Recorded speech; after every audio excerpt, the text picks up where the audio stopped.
أعوذ بالله من الشيطان الرجيم. بسم الله الرحمن الرحيم. الحمد لله والصلاة والسلام على رسول الله وعلى آله وصحبه ومن تبعه وله وسلم تسليما كثيرا. أما بعد, we start today our new series for the sisters, حلقات, sisters mentorship and training program. Our new subject is practical examples from Surah Al-Hujurat to incorporate or to practice in our daily life, in our current daily life. Surah Al-Hujurat. Before we start that, we have to know that Al-Quran Al-Kareem is for every time, for every place, for every person, for every circumstance. And that has to be a solid belief that not mixed with any iota of doubt.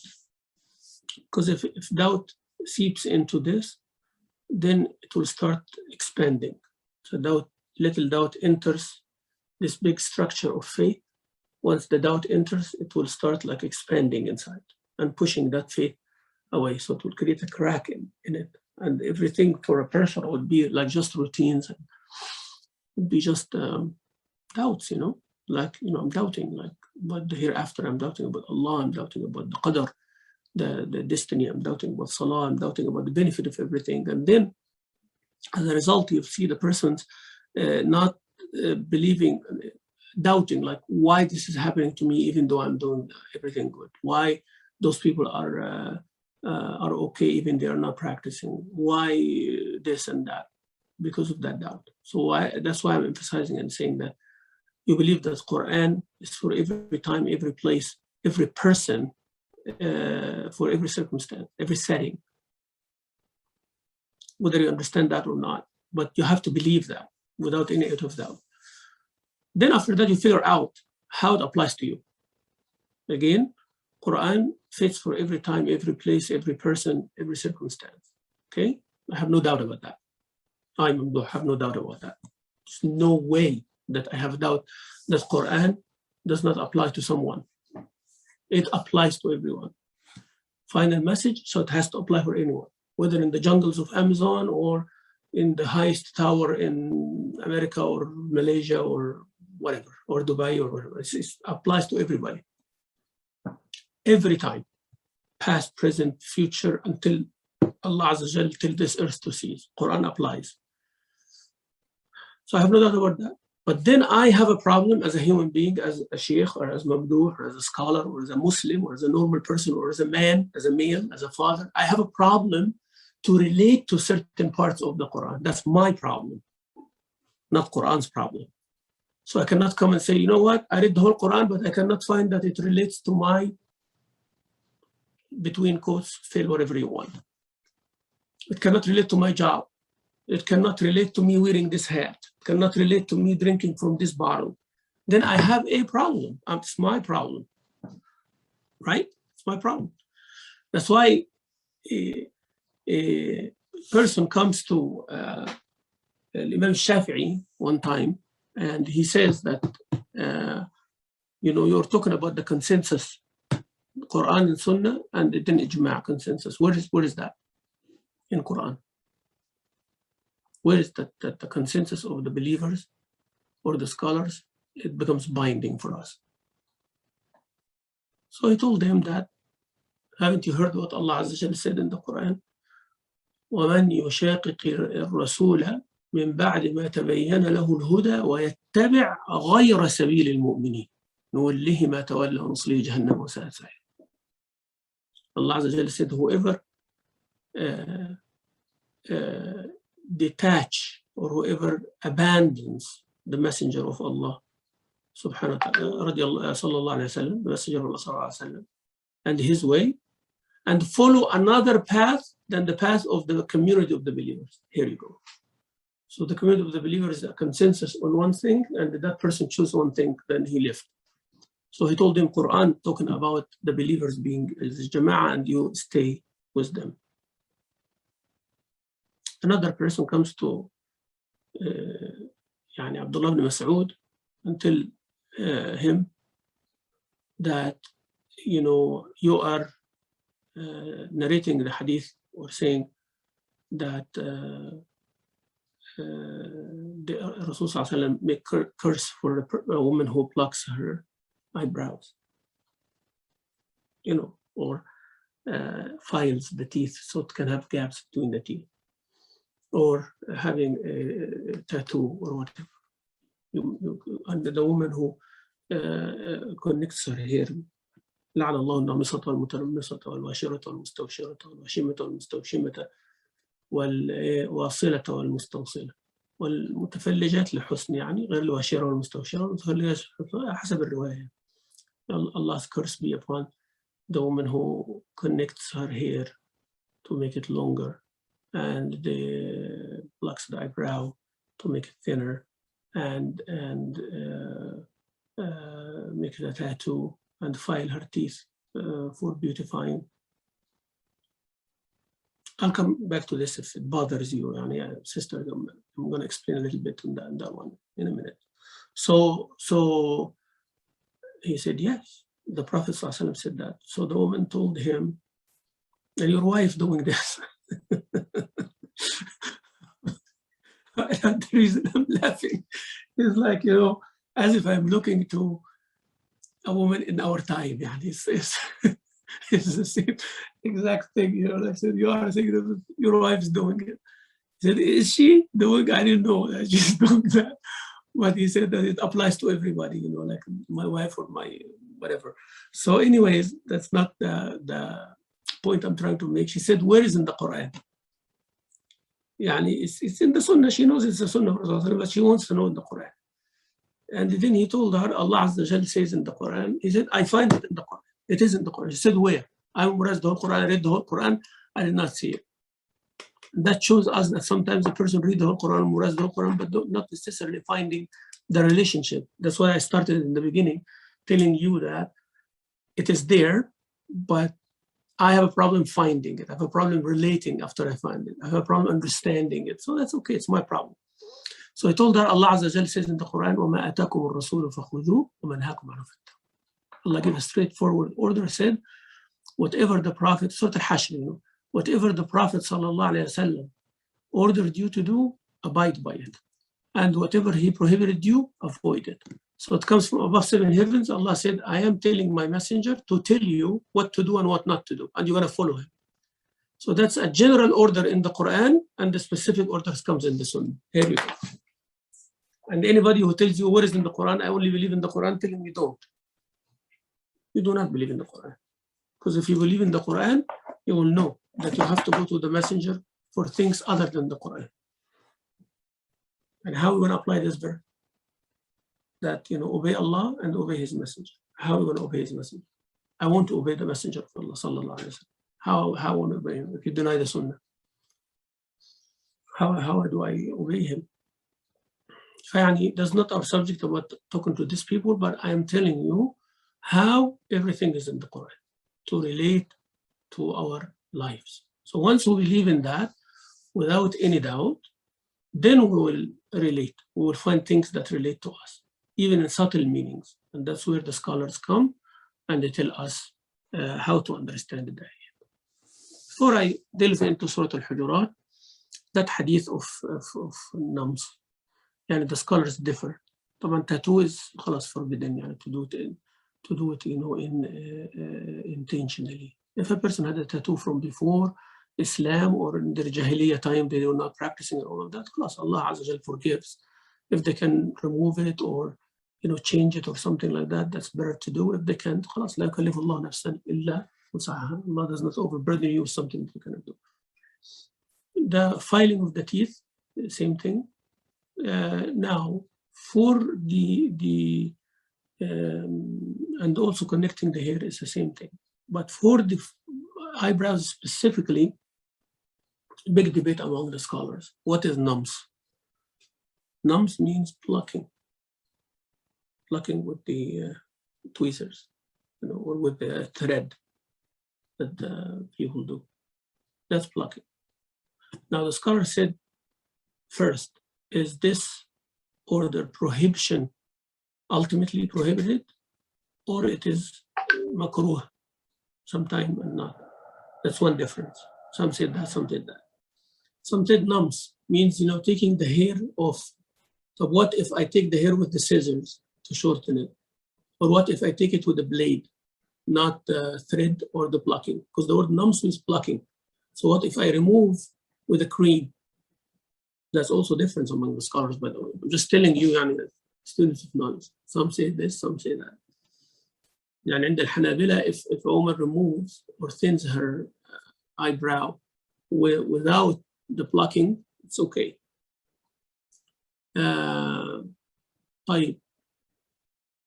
With the permission for or with the permission of husband, is it allowed or not?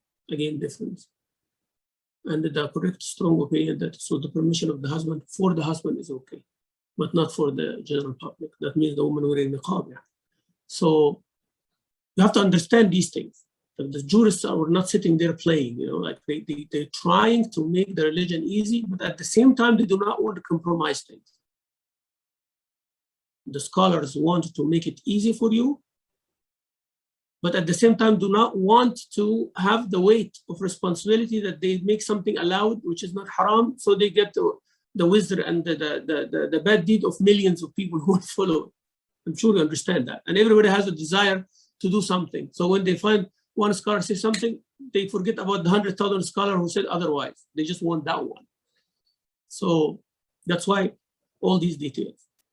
So at the end of the day, if it is done not for cheating someone, like a woman wants a suitor, a person who's proposing to her, to see that her eyebrows are thin while they are thick, and then after he marries her, the hair grows, and then he's surprised. That's haram to do. You cannot cheat someone. All right. So that's that. If a woman is married or she's wearing niqab, covered completely, she's not showing eyebrows or eyes or anything, she's covered completely, that she's doing it in front of her mahram or people who know her, or for her husband, that's allowed, no problem. And if she does it without the thread or without the plucking and all that, so if she does it for her husband or not showing the strangers, for permission of her husband, and she does it without the thread or without plucking, she's all right. She's okay. So that is the fatwa. And there are lots of other fatwas, inshallah, if you want to ask that or you want me to give it to you in writing. If you go to look in Amja, just search eyebrows, you'll find lots of things in Arabic and English there. About shaving it and drawing it, about those permanent, what they call those permanent ink, tattoo, eyebrows, whatever it is. So there are plenty of, resources for that, inshallah. With that said, so this is just an example for you about the scholars and all of that. And it will come in Surah Al-Hujurat for us. It will come, those things will come. So Surah Al-Hujurat, it is a great surah. Today I'm giving you the general idea about Surah Al-Hujurat. Then I think we have 2 more sessions later, inshallah, 2 or 3. I'm not sure, but inshallah, even should forward everybody the schedule for the rest of the year after I review it, inshallah. So it will be this week. Surah Al-Hujurat is a great, wonderful surah. Some called it Surah Al-Akhlaq. Some ulama call it Surah of Akhlaq, of manners and morals. And we know how important Akhlaq for us. If the way we deal with each other, it is not guarded by Akhlaq, that the morals of Islam, of Quran and of Sunnah, there is no point for our fasting or prayer or Hajj or Zakah.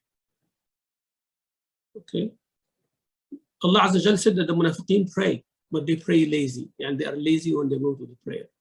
وَإِذَا قَامُوا إِلَى الصَّلَاةِ قَامُوا كُسَالَى يعني يقومون إلى الصلاة.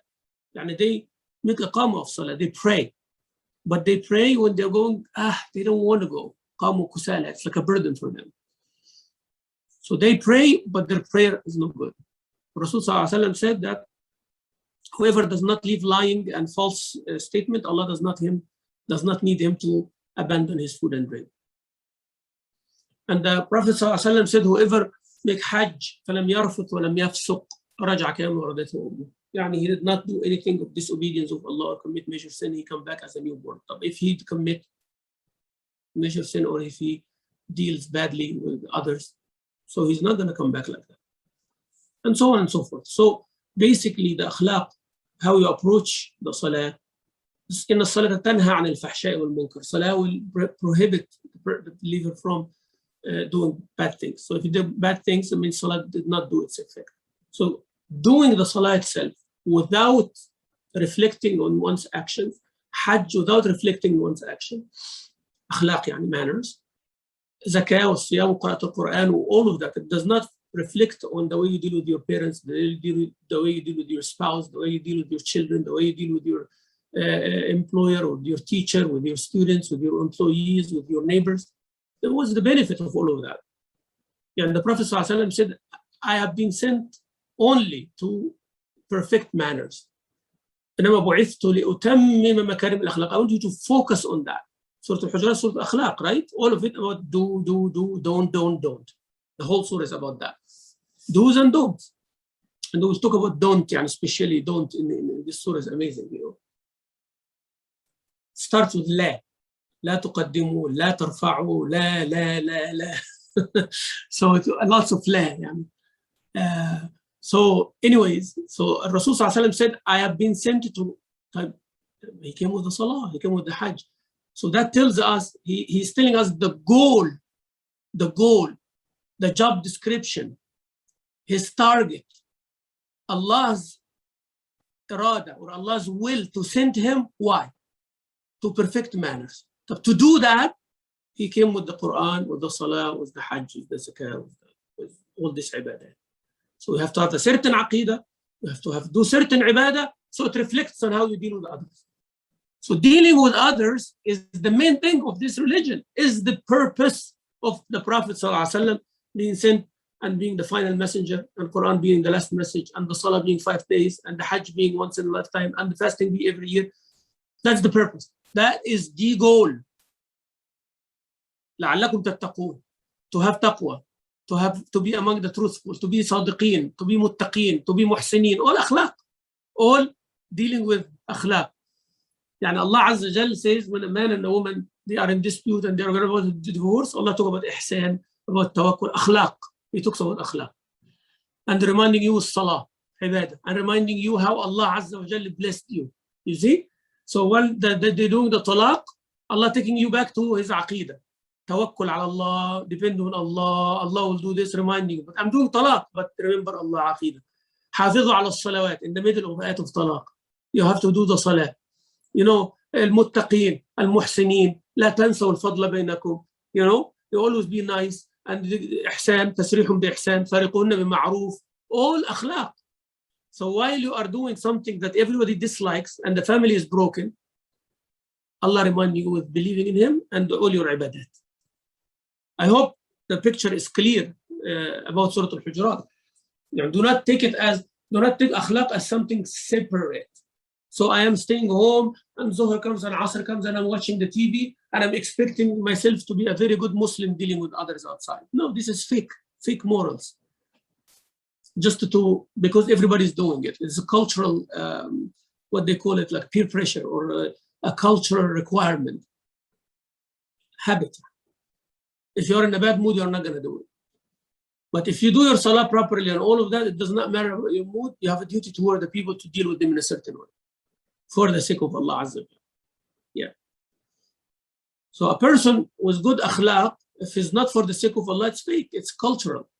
More than anything else. It makes them feel good inside, but no relationship to Allah Azza wa Jalla. But your akhlaq, because it's coming out from a ibadah to someone that, to Allah Azza wa Jalla, the one you love more than anything in the world, then that akhlaq, that truthfulness, that nice manner, that kindness means a lot. It makes you happy, but it makes you that you're fulfilled. You fulfill something for your creator.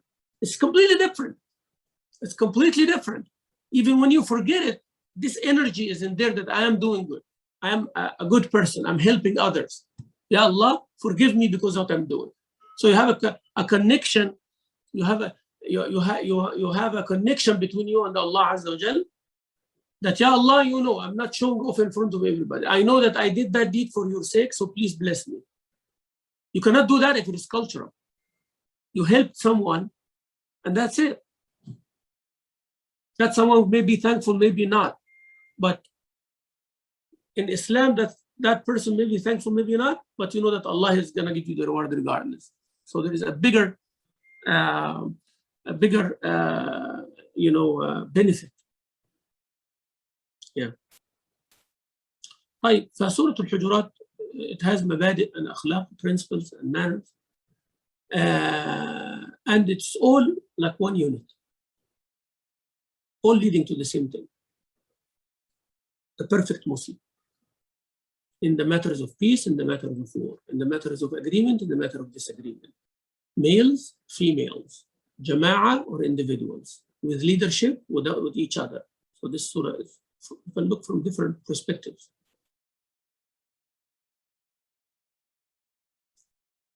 In Zilal al-Quran, like one of the, in the shades of Quran by Sayyid Qutb, regardless what is his orientation and all of that, but we see that he is among those contemporary scholars who wrote about Surah Al-Hujurat better than anyone else. Why? Because he was in jail and he was like from the Brotherhood in Egypt and they were persecuted and all of that. So his look at the society was a critical look. So he sees what is missing, and then when he looks at the Quran, he finds that. So that is the bonus. That is the good thing for us to benefit. So he said, this surah, 18 ayahs, no more than 18 verses. It is a great surah. It's a huge surah. Huge means in its principles and its teachings. Has lots of aqidah and sharia in it. Aqidah, sharia. Aqidah is the beginning of faith in Allah. Sharia is the practical way of practicing that aqidah. And sharia has the ibadah, your relationship with Allah, has the mu'amalat, dealing with each other, has the punishment and the criminal code and all of those. Family, code, fiqh al-usra. All of that is under sharia. Aqidah is what you believe. Sharia is what you do. So remember that. There is aqidah, there is sharia. Aqidah is the source. Sharia is like the river coming out from that source. So if aqidah is like a pool or a lake that receives the rain and all that, and then from that comes rivers going different directions. So that is sharia. Sharia like this, on every direction of life, of your life, but aqidah is the main thing that does not change. So he said it has aqidah and sharia. And it has lots of human interaction. It opens for one's mind and one's heart horizons that they never thought about before. He's still talking. And it brings a huge ability, or it summons a huge ability of reflection to be able to understand this surah. And it lays down the foundation for upbringing and raising a society, the individual and the society. It tells us what to do and what not to do. He said that it's 18 verses, but it gives meanings, multiplications of that number, hundreds of times more. So 18 times 1,000, yani. I have 18,000 benefits to benefit if you want to go in depth. And he said that it gives us two main issues for us to ponder upon and think about.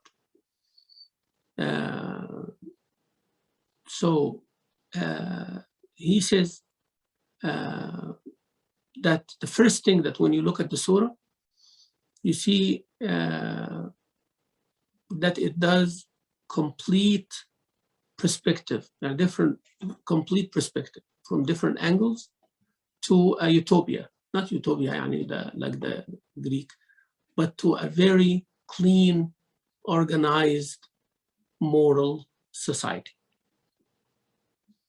And it gives all the foundation, the pillars, the adornments, and everything. Then it works on how to maintain that. So those are the two things. So Surah Al-Hujurat, you find that it lays down the foundation to a template, to a model of how society should be, and then it teaches us how to maintain it. Amazing, right? So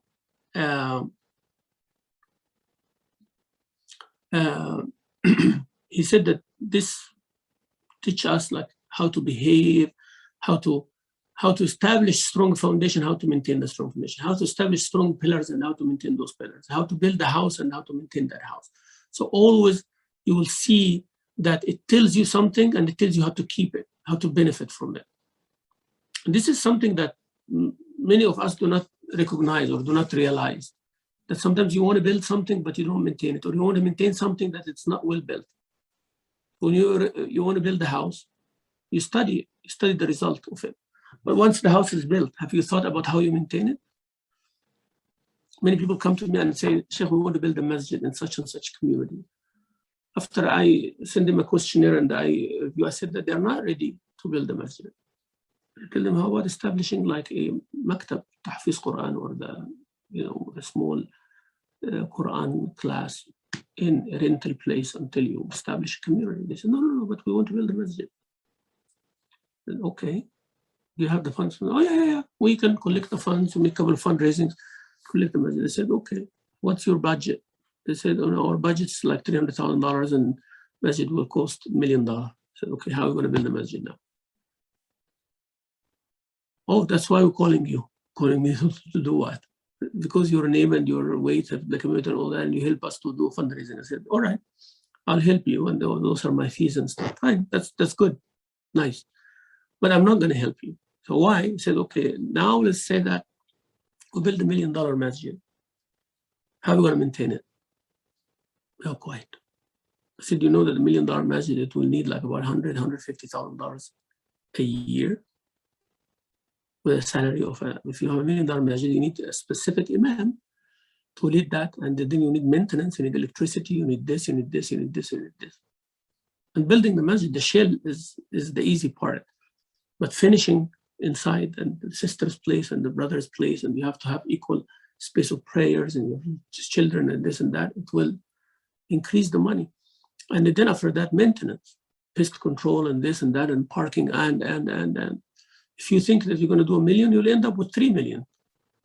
And then you want like $100,000 to $200,000 a year to maintain. Is your community able to do that? I said, no. I said, then you don't need to build a masjid. Even if someone comes from outside and gives you $1 million to build a masjid. Do not build $1 million masjid. Build a $500,000 masjid and have the $500,000 for maintaining it for 5 years, and then expand. The community will expand. And that's what I'm talking about. So people always look to the fantasy picture in their head, but never work for it. And that's why sisters ask me or brothers ask me, but how we deal with our children? I give them, but how we deal with our children? Oh, but we have a problem with the youth. But the problem is still there. Of course. Sometimes I'll give you the shocking reality, Sometimes you have to work on your children for their children. Not them. No. Sometimes you don't give up on your children, but you do not expect everything from your children. No, you work for another generation. I'm serious. You have to work for another generation. And that's why sometimes you see that I do slow things, like little tiny things. But I know those little tiny things, if this generation, it's integrated with them, that they come once a week or once a day based on who they are to the masjid. I want this to become an integrated habit that when they have a child, they start bringing them. And then that child now is I'm not gonna be struggling with that child to come once a week or once a day. I struggled with their parents to do it. But for them, I'm gonna struggle for them to come every day. You see my point now? So sometimes I'm working on you for your grandchildren. And I'm working for you on your children, for their children. So when you are grandmas, all this knowledge, you have like Sister Aini told me that I have a grandson now. That's what I want you to look at. All what I learned from Sheikh Mamdouh, all what I learned from other Sheikhs, all what I learned from the Shuyukh, this is going to be my little tiny bundle of love. That's my project, to instill this love of the deen and the aqidah and prayer, and seeing putting your glasses and reading the mushaf and doing dhikr, imitating you. Yeah.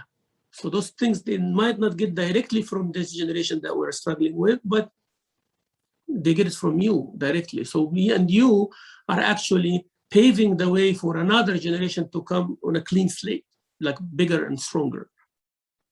Okay? And that's how you look at things. But you keep focusing on, but we still have a problem. I know we still have a problem. What are you doing about it? Build yourself. I know you still have a problem, but who's going to solve the problem? Me going to solve the problem of 500 families in Champion? مثلا يعني example. You think? That's not sane. That's not sane. I can tell people. It might work, it might not work. You might read my mind, might not. You might understand fully or not. Allah A'lam. I may myself fail into certain things of what I'm saying. But you have to know that what you cannot achieve all, you don't abandon all. You cannot achieve it in its entirety. You cannot abandon it in its entirety. Just do something. I'm not able to change the mentality of my children, but I'm able to make a connection with them. That connection is not broken. So we talk and we do this and that. They listen sometimes, sometimes they don't. At least they listen sometimes. So those sometimes choose what you say. But as long as you are seeing that you still have a problem, you will never see how much you are achieving. So this surah, inshallah, will try to reflect it that way. This way I'm just doing right now. Don't focus too much on the problem. I still have a problem. You'll always still have a problem. You'll always still have a problem.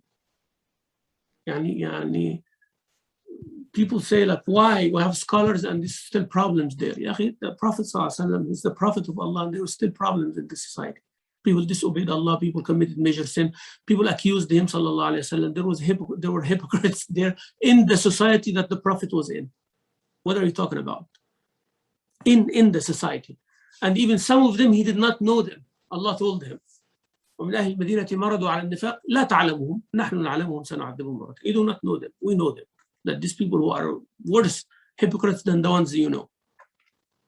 Okay? So in the community of Rasulullah himself, there were problems. So, do not expect that, okay, the Sheikh will have a magic wand, I wish, wallah, and he does like this, so all the youth go to the masjid and every parent figure out his thing or her thing with his children. And mashallah, everything nice, and then the Sheikh, everything is beautiful. My children, come on now. You're describing Jannah to me. You're describing Al-Firdaus. You're not describing this world here. We all have problems. What are you talking about? Who among us who just like ends a day without any challenge, with people and children and all that? This is the dunya. لَقَدْ خَلَقْنَا الْإِنسَانَ فِي كَبَدٍ. You are created in suffering. Allah said, suffer in this dunya. So this surah is teaching us those two things. How to build strong foundation. How to make this foundation, how to make sure that termite does not come to it. How to make sure it's always strong, even though it's under foundation, aqidah, faith. Maintain. How you make the pillars, salah, siyam, zakah, al-hajj, like the pillars of the house, but how you maintain, how to keep your salah, keep your siyam, always shiny and fresh. Akhlaq, manners and all that, how to maintain. So this surah giving us those two things, maintain. So it tells us what is iman, what is faith. And it tells us the conditions of faith. And it tells us the things that will take this faith away from us or will contradict with faith. Right? Do not remind Allah that you became a Muslim. At least I'm a Muslim. Who are you reminding with that favor? Are you reminding me or reminding Allah? And he talked to somebody and said, pray. I said, at least I pray Jum'ah. So are you doing me a favor or yourself a favor, or are you doing Allah a favor? Why are you saying that? And sometimes, at least the Sheikh, he does not drink. At least they do not commit adultery. So, what are you trying to say? Is this religion for me? Is this practice for me? And I should be quiet, do not tell them that you have to pray and all that because they are not drinking or they are not committing adultery. So I should be quiet not to tell them to pray. No, I should tell them in a nice way. Yeah, it's an obligation. Everything, it would be wonderful since you stopped the prohibitions to do the requirements and take their hand slowly, step by step. But they have to know it is fard. They have to know it is sin to abandon that fard. But you have to say to them nicely, I agree with you, but not to. So do not remind Allah that, trying to, as if you are doing Allah a favor.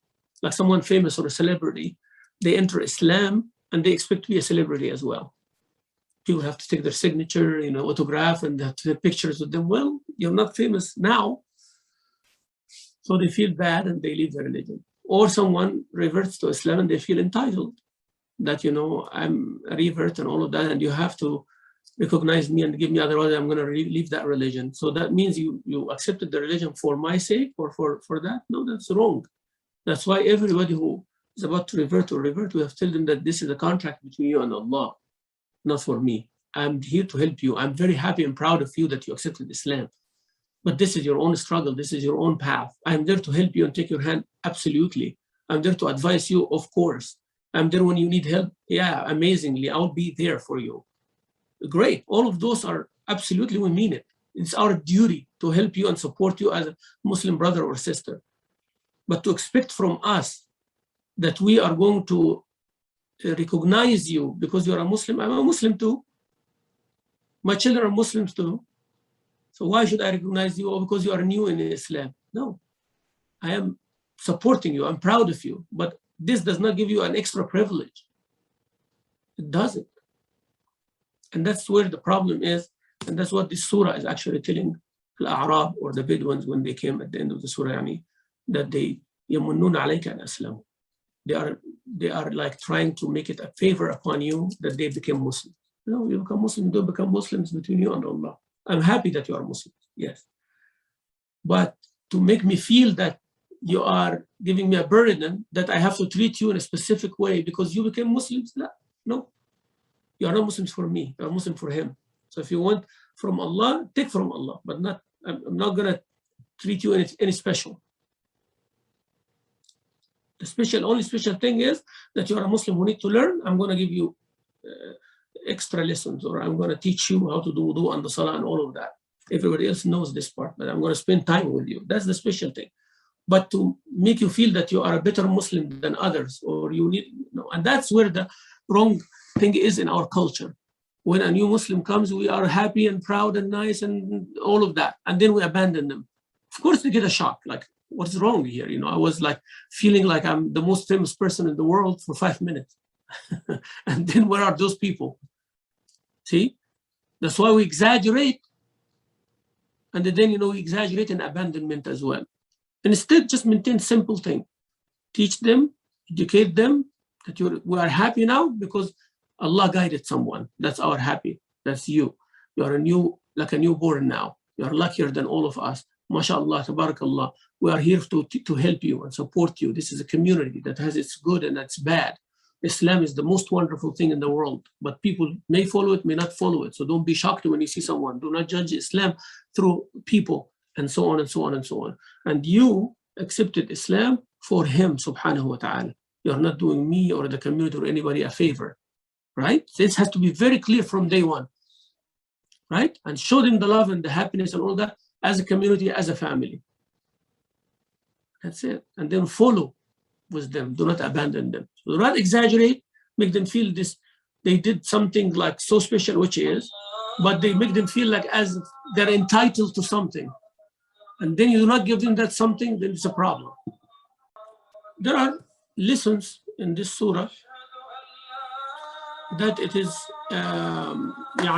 very practical and very powerful. Lessons in this surah that practical and powerful.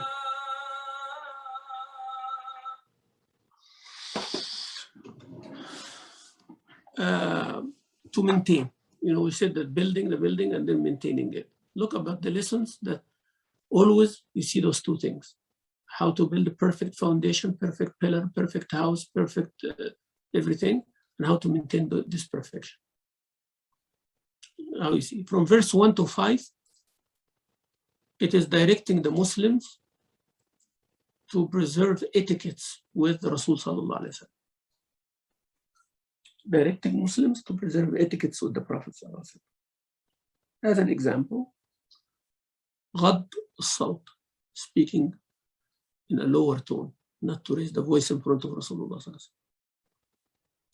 عدم التقدم عليه, do not precede him in saying your opinion. Do not call him in a rude manner. has to be polite. Ya Rasulullah, Ya Habibullah, Ya Nabi Allah, or Messenger of Allah, like that. So it tells us this etiquette through verse 1 to 5. يا أيها الذين آمنوا you believe لا تقدموا بين يدي الله ورسوله. يعني do not proceed, do not come and say, oh Messenger of Allah should do such and such. Or someone asks the Prophet and you answer. So the ulama said, whatever you do with the Prophet, yeah, there are certain things special for the Prophet only. But as a teacher, you should follow everybody carrying the Quran and the Sunnah of the Prophet ﷺ should deal with them the same exact way like this, the etiquette. So I'm sitting and somebody asking me and a person volunteers to answer. That's not etiquette, that's not polite. It's not good. Sayyidina Abu Bakr one time asked the Prophet ﷺ, when a person came with a dream, Abu Bakr said, Ya Rasulullah, do you give me permission to interpret the dream for him? He said, go ahead. You see? So Abu Bakr interpreted. So Rasulullah said, you said half right and half wrong. He corrected him. This is good. I can ask one of my students to answer and then as a training. That's okay. But my student should not just talk in my presence, even if he knows something that's better. If the person asks, he can come and whisper in my ear, I think Sheikh, he means such and such and such. So, okay. But do not reply to the student, because this cancels me, right? And it's not a good thing. So do not do that. Then يا الذين آمنوا لا ترفعوا أصواتكم فوق صوت النبي. Do not raise your hands higher, raise your voice higher than his voice. So the Prophet speaking in a tone, do not say, but ya Sheikh, such and such. But ya, no, don't. And we'll see the story of Thabit ibn Qais when this happens. He said, I am the one who has a loud voice. And he was scared that he's among the hypocrites and all that. The Prophet said, no, you are among the pure of Jannah. وَلَا تَجْهَرُوا لَهُ بِالْقَوْلِ كَجَهْرِ بَعْضِكُمْ لِبَعْضٍ. And do not speak to him in a manner that you speak to yourself. يعني مثلا, example. If you speak with your friend, so what's wrong, man? Like this. So what's wrong, sister? What's wrong with that? You cannot speak to the Prophet like this. And you cannot speak to your scholars like that. So what?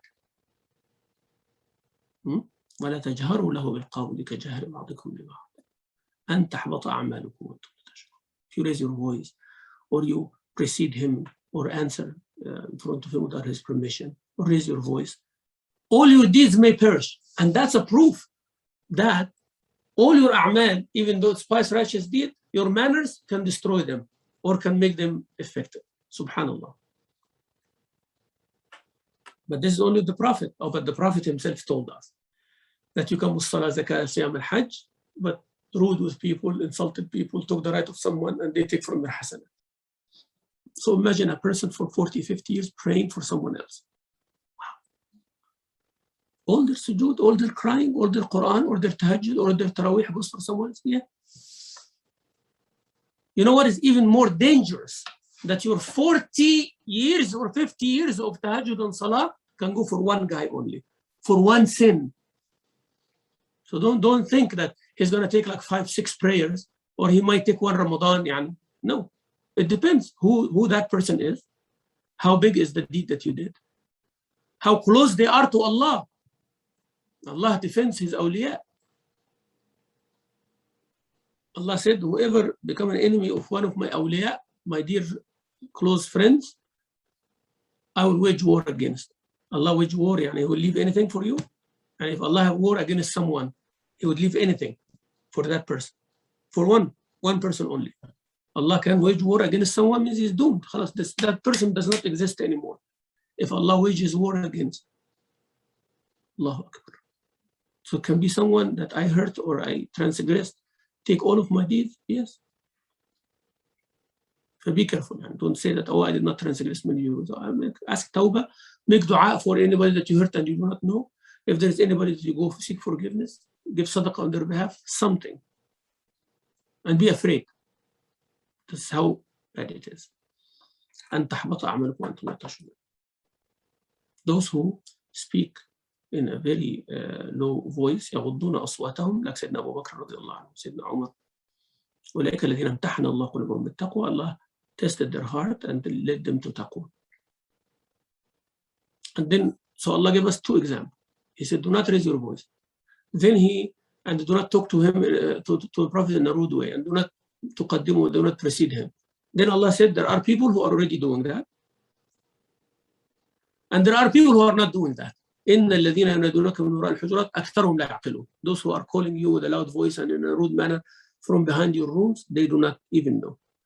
وَلَوْ أَنَّهُمْ صَبَرُوا, if they have patience, تَخْرُجْ عَلَيْهِمْ لَكَانَ خَيْرًا لَهُمْ. It would have been better to them. Allah forgive. And from verse 1 to 5, it showed us the base of what to do and showed us 2 examples. One who did, and they got the reward of Allah, and one who didn't, and then Allah forgive them after they repented. But it shows you this and the maintenance, this and the example. From 6 to 8, Allah Azza wa Jal guiding the Muslims to make sure of affirming and verifying the news. There are 2 things. Affirming, is this truly a news? And verifying, did the person say it? Did he mean it? فَتَبَيَّنُوا فَتَثَبَّتُوا. And we'll see the qira'at, different qira'at in it, inshallah, next time. Okay, so it says, what would be the repercussions if you accuse someone based on a news that is not affirmed or verified? Then you will regret, and you hurt someone, and it will cause bigger problems, can cause war actually.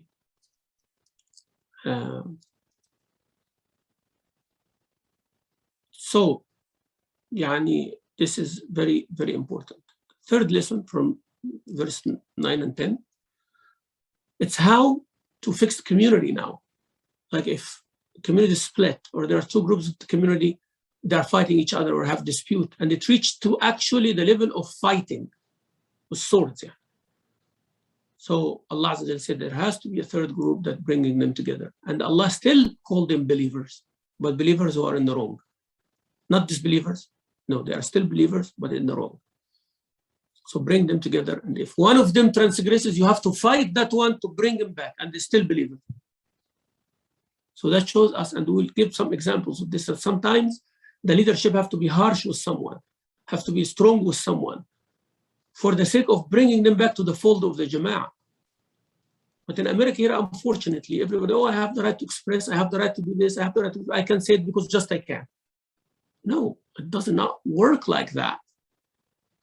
Like, to come and doubt every decision that the Imam is making or the administration is making, do this. Who are you? The Jama'ah is okay, but I have the right to contest.